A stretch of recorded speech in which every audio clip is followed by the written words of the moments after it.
안녕하세요. 우리의 마음과 영혼의 여정을 함께 탐색하는 시간입니다. 혹시 이런 경험 있으신가요? 간절히 기도하면서도 마음 한편에서는 의심의 목소리가 들려오는 순간 말입니다. 하나님을 믿는다고 고백하면서도 현실의 벽 앞에서 믿음이 송두리째 흔들리는 듯한 느낌. 우리는 종종 이러한 내면의 싸움을 믿음이 부족해서라고 자책하곤 합니다. 하지만 오늘 우리가 나눌 이야기는 그 싸움이 단순히 믿음의 부재가 아닐 수도 있다는 새로운 관점을 제시합니다. 어쩌면 우리의 마음속에는 믿음과 함께 불신이라는 또 다른 존재가 함께 자라고 있는 것일지도 모릅니다. 오늘 이 성찰의 시간이 여러분의 마음에 깊은 울림을 준다면 이 영상을 공유하거나 채널을 구독해주시는 작은 행동이 또 다른 누군가의 마음밭에 좋은 씨앗을 심는 귀한 나눔이 될 수 있을 것입니다. 이 말씀을 듣는 모든 분들께 하나님의 은혜가 함께하기를 기도합니다. 이제 우리 마음속 정원의 비밀을 함께 들여다보겠습니다. 예수님과 함께 걷는 영적 여정이 길어질수록 저는 한 가지 사실을 더욱 분명하게 깨닫게 됩니다. 그것은 바로 예수님의 생각과 저의 생각이 너무나 다르다는 것, 그리고 그분은 결코 변하지 않으신다는 사실입니다. 결국 변해야 하는 쪽은 바로 저 자신입니다. 이것이 바로 제가, 그리고 우리 모두가 걷고 있는 신앙의 여정일 것입니다. 오늘 우리는 마가복음 9장의 한 이야기와 마태복음 13장의 씨 뿌리는 자의 비유를 연결하여 깊은 통찰을 얻고자 합니다. 서로 다른 이야기의 요소를 섞는 것이 때로는 위험할 수 있다는 것을 압니다. 자칫 잘못된 해석으로 이어질 수도 있기 때문이죠. 성경에서 불이 항상 심판을 의미하는 것은 아닙니다. 사도행전 2장에서는 성령의 임재를 상징하는 불의 혀로 나타나기도 했습니다. 뱀이 항상 사탄을 상징하는 것도 아니죠. 어떤 순간에는 우리를 위해 죄가 되신 예수 그리스도를 상징하기도 했습니다. 이처럼 우리는 성경을 너무 경직된 틀에 가두어서는 안 됩니다. 유연한 마음으로 오늘 두 이야기를 함께 살펴보려 합니다. 하나의 비유가 다른 하나의 이야기를 이해하는 열쇠가 되어줄 것이라 믿기 때문입니다. 먼저 마태복음 13장에 나오는 씨 뿌리는 자의 비유부터 시작하겠습니다. 이 비유를 잘 모르시는 분들을 위해 간단히 설명드리겠습니다. 여기서 씨앗은 바로 하나님의 말씀을 의미합니다.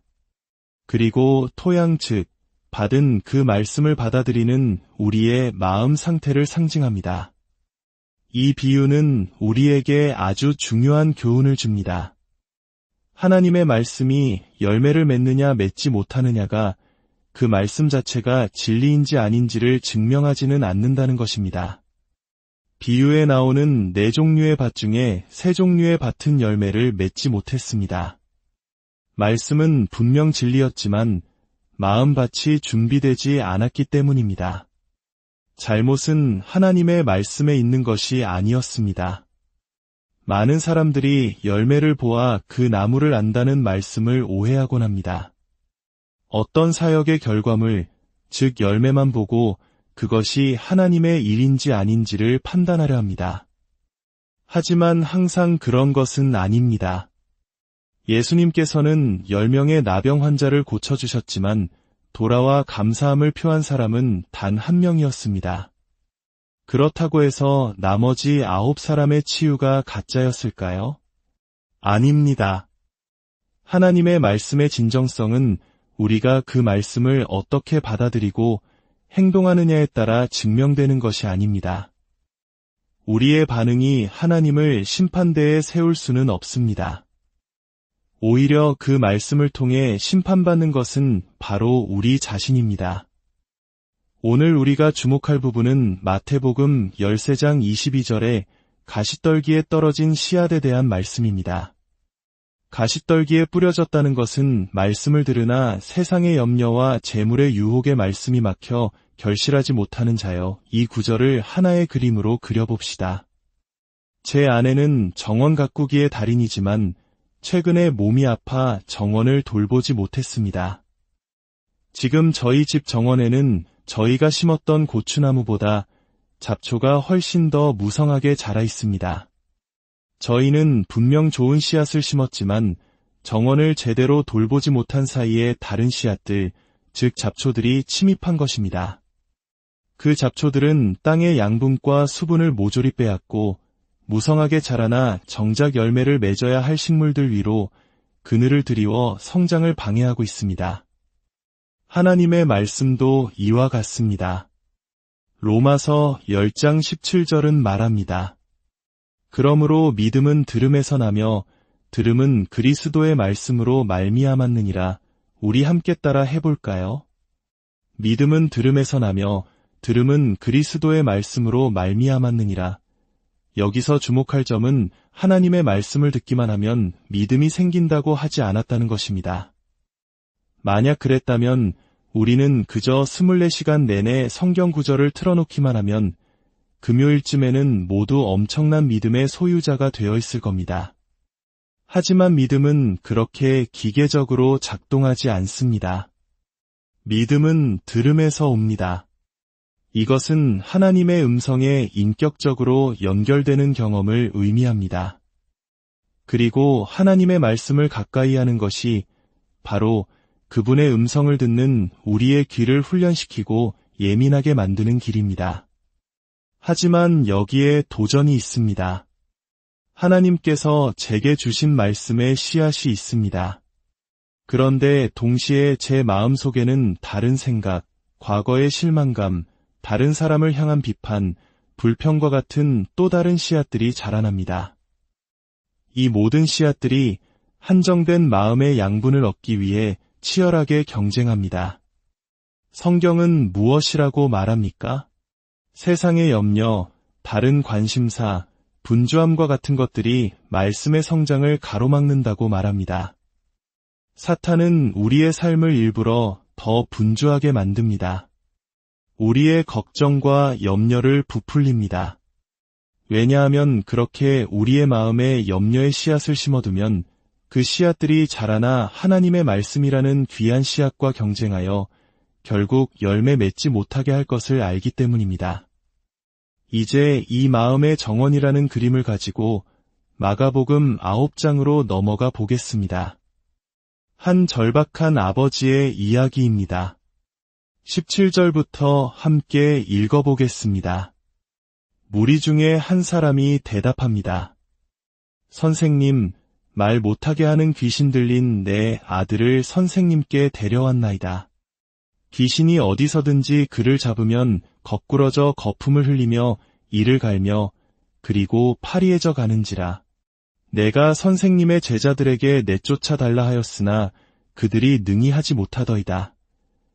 그러자 예수님께서 이렇게 대답하십니다. 믿음이 없는 세대여, 내가 얼마나 너희와 함께 있으며 얼마나 너희에게 참으리여. 그를 내게로 데려오라. 저는 여기서 믿음이 없는이라는 번역이 조금 아쉽습니다. 원어의 의미는 불신하는 에 더 가깝기 때문입니다. 믿음이 없음과 불신 사이에는 미묘하지만 아주 중요한 차이가 있습니다. 믿음이 없음은 믿음의 완전한 부재, 즉 텅 빈 상태를 의미합니다. 하지만 불신은 믿음이 없는 것이 아니라 오히려 믿지 않으려는 마음 또는 다른 무언가를 더 믿는 마음이 적극적으로 존재하는 상태를 의미합니다. 조금 후에 이 아버지는 이렇게 외칩니다. 내가 믿나이다. 나의 믿음 없는 것을 도와주소서. 바로 이것이 핵심입니다. 문제는 그의 마음밭에 믿음이라는 씨앗이 아예 없었던 것이 아닙니다. 그의 마음의 정원에는 한 가지 이상의 씨앗이 함께 자라고 있었던 것입니다. 그의 정원이 완전히 믿음이 없는 삭막한 땅이라고 말하는 것은 정확하지 않습니다. 분명 믿음의 씨앗이 있었습니다. 다만 불신이라는 잡초가 너무나 무성하게 자라 있었을 뿐입니다. 어떤 사람들은 자신을 지적인 성향을 가졌다고 말합니다. 어쩌면 그것은 불신하는 성향을 가졌다는 것을 아름답게 포장한 말일지도 모릅니다. 하나님은 그 누구보다 지혜로우신 분이며 그 지혜가 그분의 믿음을 방해하지 않습니다. 만약 나의 지성이 나의 믿음을 방해하고 있다면 그것은 내가 무언가 잘못된 지식을 쌓고 있다는 신호일 수 있습니다. 선악을 알게 하는 나무의 지식처럼 하나님이 말씀하시는 것과 경쟁하는 씨앗들로 내 마음의 정원을 채우고 있는 것은 아닌지 돌아보아야 합니다. 참된 믿음은 우리를 가장 높은 차원의 지성으로 인도합니다. 성경은 말합니다. 믿음으로 우리는 모든 세계가 하나님의 말씀으로 지어진 줄을 아나니 우리가 이해하기 때문에 믿는 것이 아니라 믿기 때문에 비로소 이해하게 되는 영역이 분명히 존재합니다. 믿음은 인간의 이성만으로는 도달할 수 없는 깊은 이해의 문을 열어주는 열쇠입니다. 다시 이야기로 돌아가 봅시다. 아버지가 아들을 예수님께 데려왔을 때 귀신은 아이를 땅에 쓰러뜨려 경련을 일으키게 합니다. 왜 하필 예수님 앞에서 더 극심한 발작을 일으켰을까요? 아마도 제자들 앞에서는 그 방법이 통했기 때문일 것입니다. 눈에 보이는 자연적인 현상으로 극심한 혼란을 일으키면 영적으로 보아야 할 것을 보지 못하게 만들 수 있기 때문입니다. 사탄은 눈앞의 처참한 광경을 통해 제자들의 시선을 어지럽혀 그들 마음속에 있던 하나님의 뜻을 보지 못하게 만드는 데 성공했던 것입니다. 기억하십시오. 믿음은 문제의 존재 자체를 부정하는 것이 아닙니다. 다만 그 문제가 내 마음을 지배하고 영향력을 행사하도록 내버려두지 않는 것입니다. 예수님께서 아버지에게 묻습니다. 언제부터 이렇게 되었느냐? 아버지는 어릴 때부터니이다 라고 대답합니다. 그리고 절박하게 말합니다. 귀신이 그를 죽이려고 불과 물에 자주 던졌나이다. 그러나 무엇을 하실 수 있거든 우리를 불쌍히 여기사 도와주옵소서. 무엇을 하실 수 있거든 이 말은 성경 전체를 통틀어 제가 발견한 가장 작은 믿음의 표현일지도 모겠습니다. 이것은 하나님의 능력 자체를 의심하는 말이기 때문입니다. 그러자 주님은 그 질문을 그대로 아버지에게 되돌려 주십니다. 할 수 있거든이 무슨 말이냐? 믿는 자에게는 능히 하지 못할 일이 없느니라. 바로 그 순간 아이의 아버지는 눈물을 흘리며 외칩니다.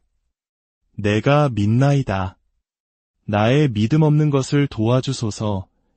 이것은 놀라운 고백입니다. 그는 자신의 마음밭에 한 가지 이상의 식물이 자라고 있음을 인정한 것입니다. 주님, 제 안에 분명 믿음이 있습니다. 하지만 동시에 제 힘으로는 어쩔 수 없는 불신이라는 거대한 잡초도 함께 자라고 있습니다. 부디 이 불신을 이겨낼 수 있도록 저를 도와주십시오. 예수님께서는 그 정직한 고백을 들으시고 더러운 귀신을 꾸짖어 내쫓으십니다. 그리고 죽은 것 같이 된 아이의 손을 잡아 일으켜 세우셨습니다. 나중에 제자들이 조용히 예수님께 물었습니다. 우리는 어찌하여 능히 그 귀신을 쫓아내지 못하였나이까? 예수님께서 대답하십니다. 기도와 금식 외에는 다른 것으로는 이런 종류가 나갈 수 없느니라. 오늘 이 이야기는 우리에게 깊은 울림을 줍니다. 우리의 신앙생활은 단순히 믿음을 갖거나 갖지 않거나의 흑백 논리가 아닙니다. 그것은 우리 마음의 정원에서 벌어지는 끊임없는 싸움입니다. 하나님의 말씀이라는 귀한 씨앗과 세상의 염려, 두려움, 인간적인 계산, 교만이라는 잡초들 사이의 싸움입니다. 나는 믿음이 없어라고 자책하며 주저앉아 있을 필요가 없습니다. 대신 절박했던 아버지처럼 솔직하게 고백하는 용기가 필요합니다. 주님, 제가 믿습니다. 하지만 제 안에 있는 이 불신을 제 힘으로는 어찌할 수가 없습니다. 부디 저의 믿음 없는 것을 도와주십시오. 우리의 마음밭을 돌보는 것은 우리 자신입니다. 기도로 잡초를 뽑아내고 말씀으로 좋은 양분을 공급하며 믿음의 씨앗이 뿌리내리고 자라나 풍성한 열매를 맺을 수 있도록 가꾸어야 합니다. 오늘 당신의 마음 정원은 어떤 상태인가요? 혹시 무성한 잡초들이 소중한 믿음의 성장을 방해하고 있지는 않습니까? 괜찮습니다. 지금이라도 정직한 마음으로 주님께 나아가 도움을 구하면 됩니다. 그분은 우리의 연약함을 아시고 기꺼이 우리의 손을 잡아주시는 분입니다. 여러분의 마음 정원이 세상의 염려와 불신 대신 믿음과 소망과 사랑의 열매로 가득 채워지기를 간절히 기도합니다. 우리 주 예수 그리스도의 은혜가 이 말씀을 듣는 모든 분들의 삶에 늘 함께 하시기를 축원합니다. 마음의 여정을 함께 해주셔서 감사합니다.